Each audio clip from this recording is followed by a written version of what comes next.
કોરોનાને કારણે મત્સ્ય ઉદ્યોગને પણ મોટો આર્થિક ફટકો પડ્યો છે। ચાઇના સહિતના દેશમાં ફિશ એક્સપોર્ટ કરવામાં આવે છે। આ ફિશ એક્સપોર્ટ બાદ 2.5 થી 3 મહિને એક્સપોર્ટરોને પેમેન્ટ મળે છે। તેની અસર માછલીના નાના ધંધાર્થીઓ તેમજ બોટ માલિકને પણ થઈ છે।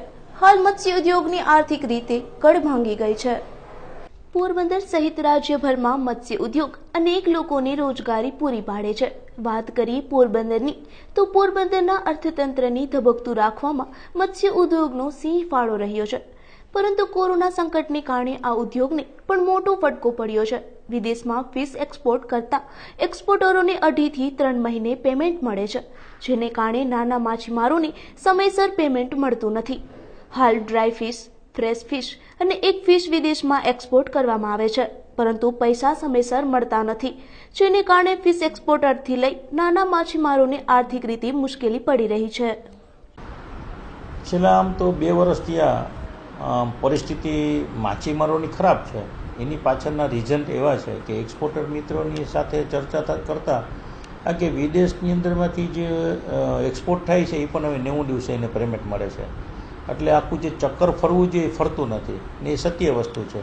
કારણ કે પોરબંદરમાં ને એ રીતે છે તો ઓખાથી લઈને બોમ્બે સુધીમાં આ પરિસ્થિતિ છે। એટલે પાછું માલ પણ સમુદ્રમાં જે પ્રમાણે માછીમારોને મળવો જોઈએ મળતો નથી। આજની તારીખમાં પણ પોરબંદરનો જ ખાલી વિચાર કરીએ તો ઓછામાં ઓછી 700-800 બોટો બંધ પડી છે। મેઇન કારણ એ છે ખલાસીઓના પ્રોબ્લેમ છે, પેમેન્ટ મળતું નથી। ખલાસીઓ પોરબંદરથી એડવાન્સ લઈને ઓખા ભાગી જાય છે, ઓખાથી પોરબંદર ભાગી જાય છે। એટલે આખી ઇન્ડસ્ટ્રીને તકલીફ છે અને દરેક જગ્યાએ ફરિયાદ છે। એટલે પૈસાનું મેઇન કારણ એ છે કે ઉપરથી જ પૈસા નથી આવતા। આમાં 3 ભાગે માછીમારોનું વેચાણ છે। એક ફ્રેશ ફિશ છે એ માર્કેટમાં જાય છે, એક ડ્રાય ફિશ છે અને એક એક્સપોર્ટ છે।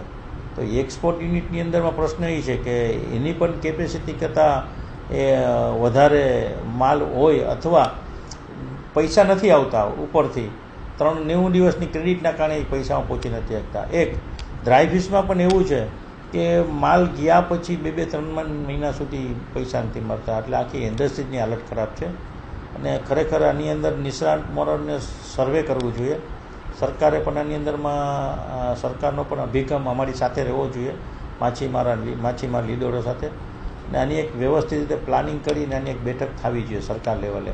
કારણ કે ઇન્ડસ્ટ્રીની અંદરમાં સરકારને ઊંડિયામાનની બહુ આવક છે, તો એની સામે જે પ્રમાણે માછીમારોને જે ફેસિલિટી મળવી જોઈએ એમાં પણ ઘણી બધી તકલીફો છે। સરકાર કામ કરે છે, કયા જગ્યાએ અટકેલું પડ્યું છે ને એનું કોઈ કારણ કોઈ શોધાતું નથી, અથવા નિષ્ણાંત લોકોને જે જવાબદારીઓ છે એ ક્યાંક ભૂલ કરતા હોય એવું મારા ધ્યાન પર આવેલ છે। પોરબંદરમાં અનેક ફિશ એક્સપોર્ટર છે। તેમની મુશ્કેલી એ છે કે કોરોના બાદ ચાઇના સહિતના દેશ ફિશનો કોરોના ટેસ્ટ કરાવ્યા બાદ 2.5 થી 3 મહિને પેમેન્ટ આપે છે।